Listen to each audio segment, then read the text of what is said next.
The sun hung lazily in the sky, casting a warm glow over Greenfield University, a private institution known for its academic excellence and social divide. The campus was alive with students, some strolling in groups, laughing over shared jokes, while others rushed to meet their next lecture. Among them was Chiamaka Okafor, a 20-year-old final-year student studying business administration. Unlike many of her peers who came from well-to-do families, Chiamaka's story was different. Born to humble farmers in Nsukka, she was the pride of her family, the first to make it to university. Her parents had sacrificed everything to get her this far, selling off portions of their land and taking loans just to ensure she had a chance at a better future. But lately, things had taken a bad turn. Her father's crops had failed due to unpredictable weather, and her mother's petty trade barely brought in enough to feed the family, let alone pay for her tuition and accommodation. Now, as the semester neared its midpoint, Chiamaka found herself in an unbearable situation.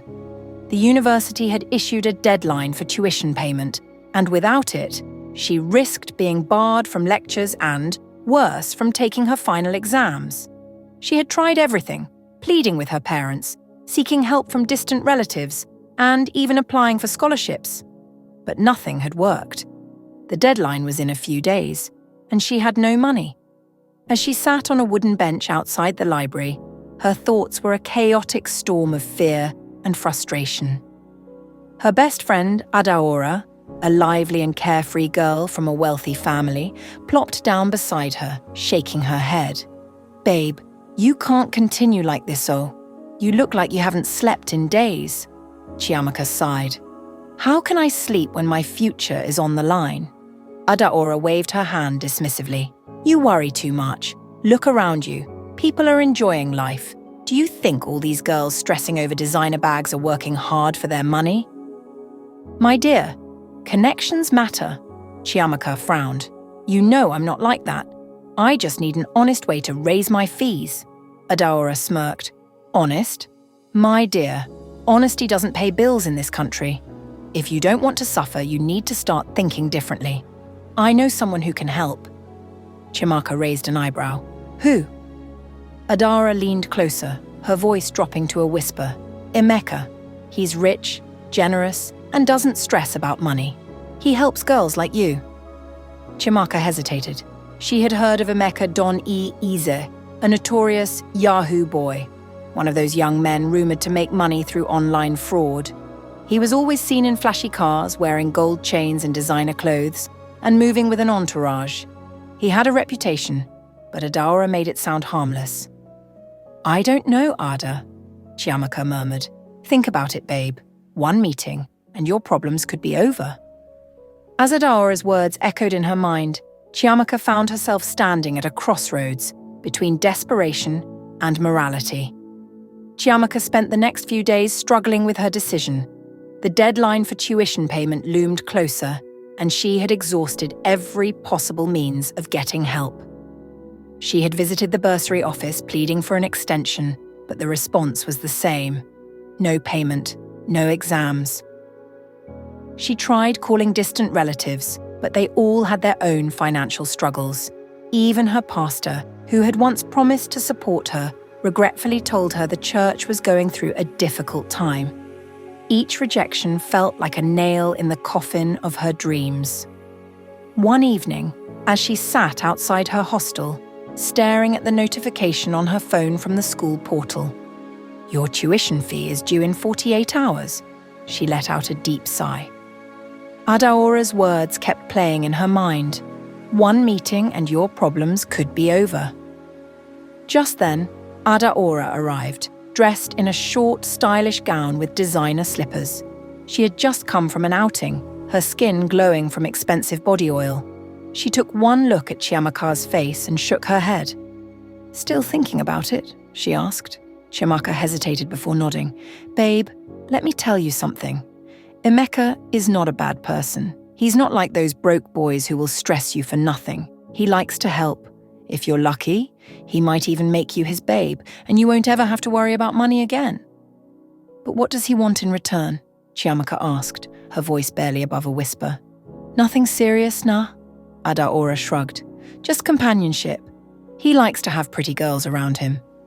And trust me, one meeting won't kill you. Chiamaka exhaled deeply. She knew the risks, but what choice did she have? Okay, she finally said. Adaora's face lit up. That's my girl. Get dressed. We're going out tonight. Later that evening, Adaora and Chiamaka arrived at Zanzibar Lounge, a high-end club in town.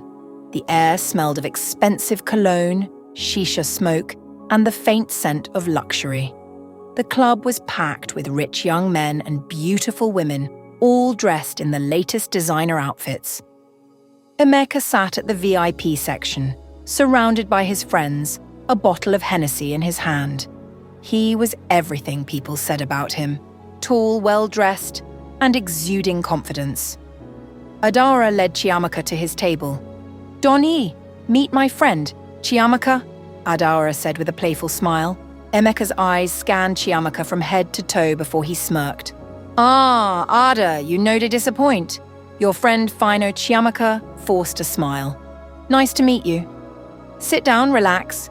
Make yourself comfortable, Emeka said, signaling for a waiter. Almost immediately, a waiter arrived, placing a glass of wine in front of Chiamaka.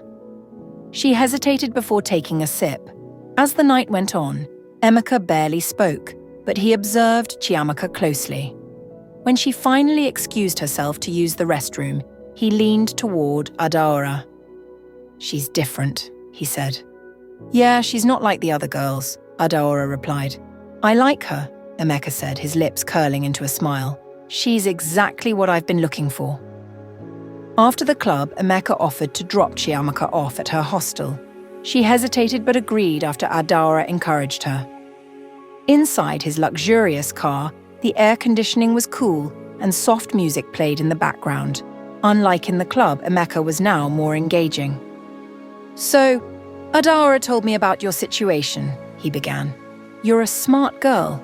You don't deserve to suffer like this. Chiamaka swallowed. I just need help to pay my school fees, that's all, Emeka chuckled. I like your honesty, I can help you, no stress. But I don't just dash people money anyhow, I like to invest in people.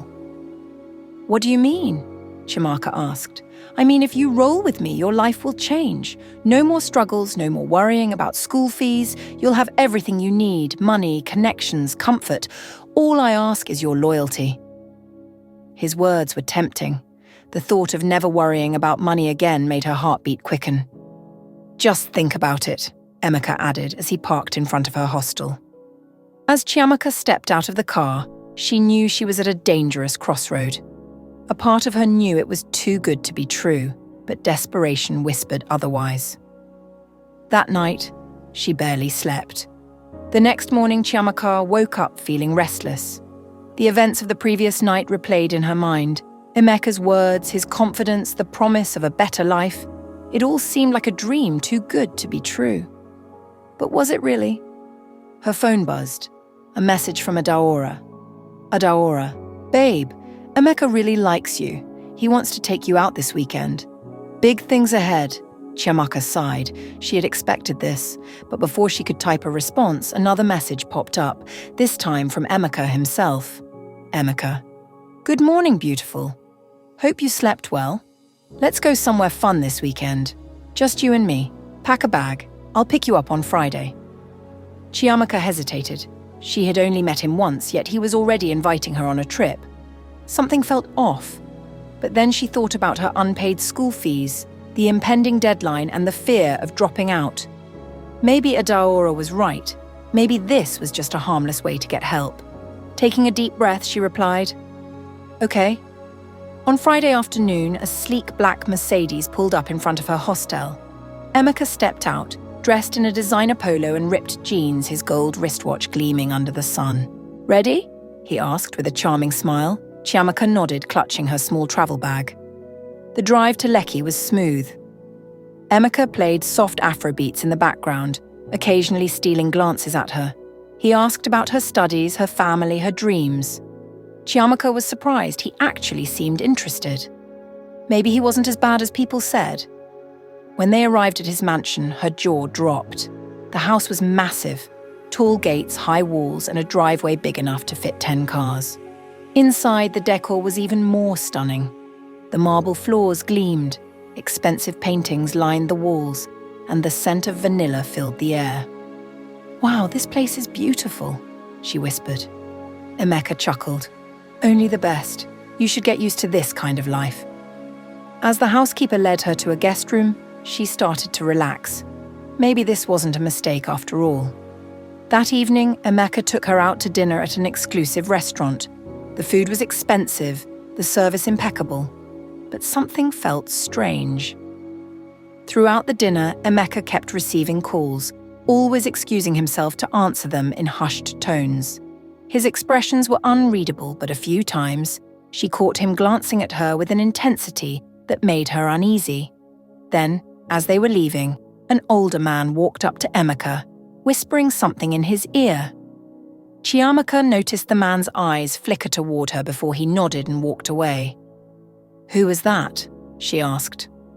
"Business partner," Emeka replied quickly. "Nothing to worry about." Something about his tone made her uneasy. Later that night, back at the mansion, she wandered around the house while Emeka was on a call.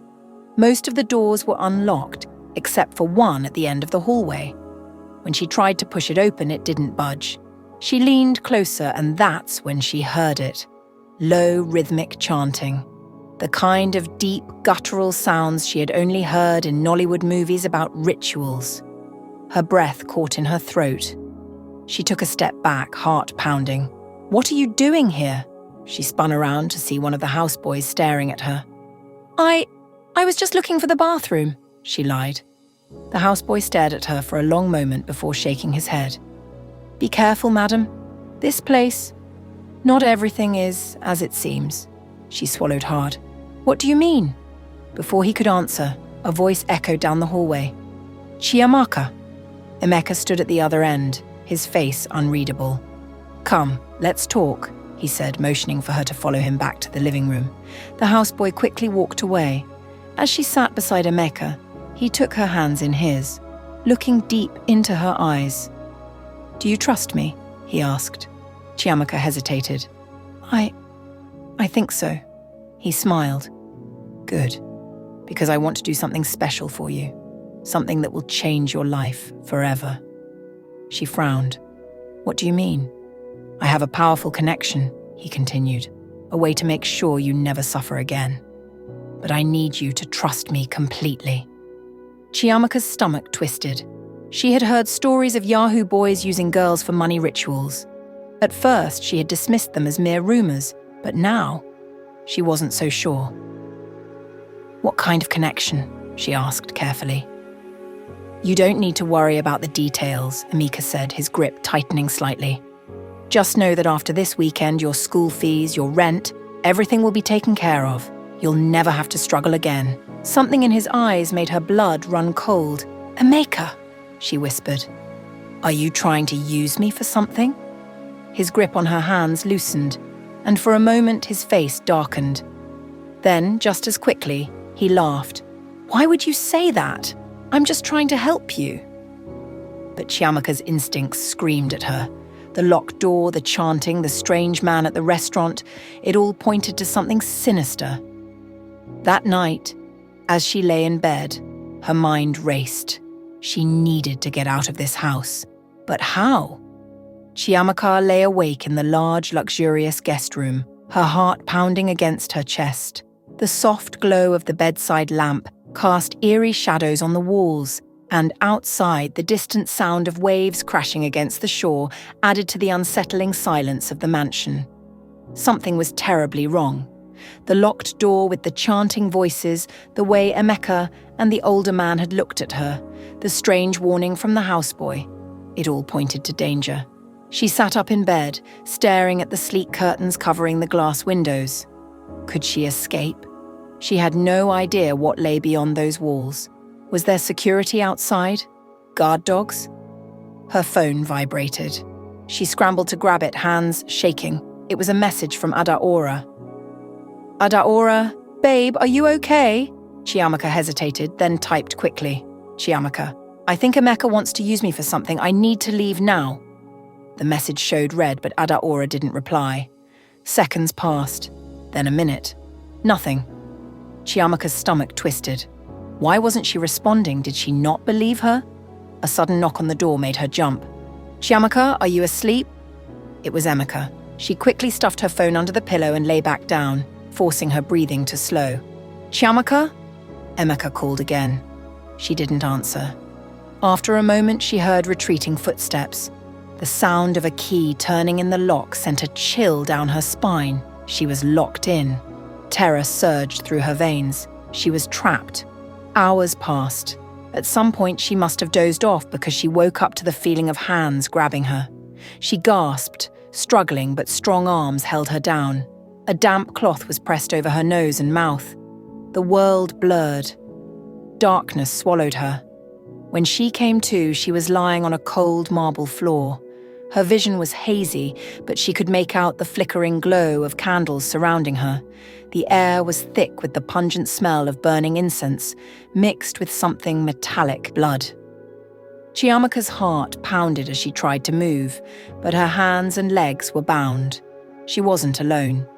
In front of her stood Emeka, now dressed in a flowing red robe.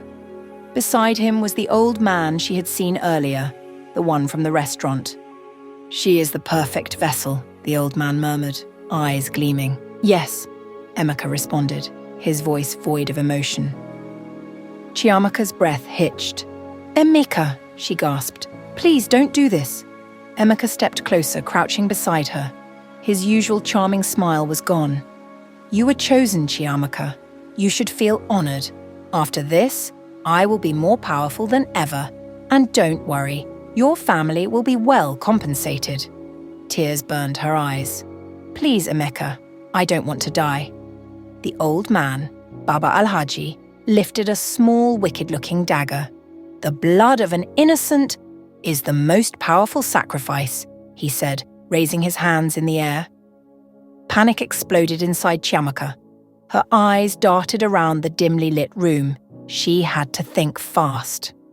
A few feet away, near her bound hands, a candle flickered dangerously close to the edge of the altar cloth.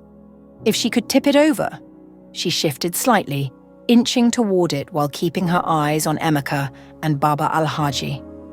Prepare her, Baba Alhaji ordered. One of Emeka's men stepped forward, loosening the rope around her wrists just enough for movement. It was now or never. With every ounce of strength, Chiamaka yanked her hands free, grabbed the candle, and flung it toward the altar. Flames erupted instantly as the cloth caught fire, spreading to the wooden structures around them. Chaos. Baba Alhaji let out a sharp cry as the flames licked at his robes. Emeka lunged at Chiamaka, but she kicked out wildly. Scrambling to her feet, smoke filled the room, thick and suffocating. The other men in the room were shouting, trying to put out the fire, but Chiamaka ran. She sprinted down the hallway, her bare feet slapping against the cold floor. Behind her, Emeka was shouting her name, his voice furious. Catch her! Don't let her escape! Her lungs burned, but she didn't stop. She reached a door and yanked at the handle. Locked. No, no, no. Footsteps thundered behind her. Just then, a hand grabbed her wrist. She screamed until she saw who it was, the houseboy. Follow me, he hissed. Without hesitation, she ran after him. He led her through a side door, down a dark passageway, and into the backyard. Go through the small gate at the back, he whispered urgently. Run and don't look back. What about you? Chiamaka gasped. I'll be fine. Just go. She didn't wait. She ran. The moment she was outside, she kept running, her breath ragged, her legs weak with exhaustion. The main road was ahead. She waved frantically at the first car she saw. The driver, a middle-aged man, rolled down his window. Please help me, she cried. One look at her disheveled state, and the man unlocked the door. As the car sped away, she glanced back one last time. The mansion was partially engulfed in flames, thick smoke rising into the night sky. She had escaped. Barely. The car sped through the empty streets of Lekki, the cool night air rushing in through the open window. Chiamaka sat in the passenger seat, her body trembling uncontrollably. Her heart pounded so hard she thought it might burst. "My daughter, are you okay?"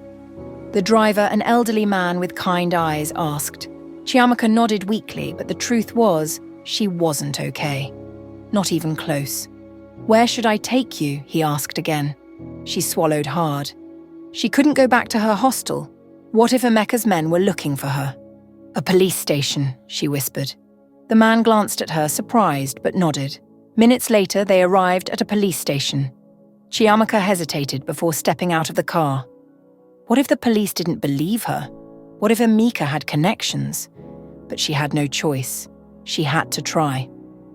She thanked the driver and walked inside. The officer on duty, a middle-aged man with a potbelly, looked up lazily as she approached the desk. "Good evening. How can I help you?" Chiamaka took a deep breath. "I need to report an attempted ritual killing." The officer raised an eyebrow. "Ritual?" He sat up slightly. "Explain." She told her story about Emeka, the mansion, the locked door, the chanting, the fire, and her escape. She left nothing out. By the time she finished, the officer's expression had turned serious. "Are you sure about this?" "Yes, sir." He exchanged glances with his colleague. "Do you know the exact location of this house?" "Yes. I remember the street name." The officers whispered among themselves before one of them stood up. "Come with us," he said. "We need to investigate this immediately." By the time they arrived at Emeka's mansion, it was nearly dawn. The fire had been put out, but thick smoke still lingered in the air. The once grand house now looked like something out of a horror movie. Charred walls, shattered windows, and black soot covering the driveway. The police moved quickly, guns drawn. "Search everywhere," the commanding officer barked. Chiamaka stood at a distance, watching as the officers stormed the house. Her fingers were ice cold, despite the warm morning air. Minutes later, they dragged out 2 of Emeka's men. "Where is your boss?" an officer demanded. The men refused to answer. More officers emerged from the house.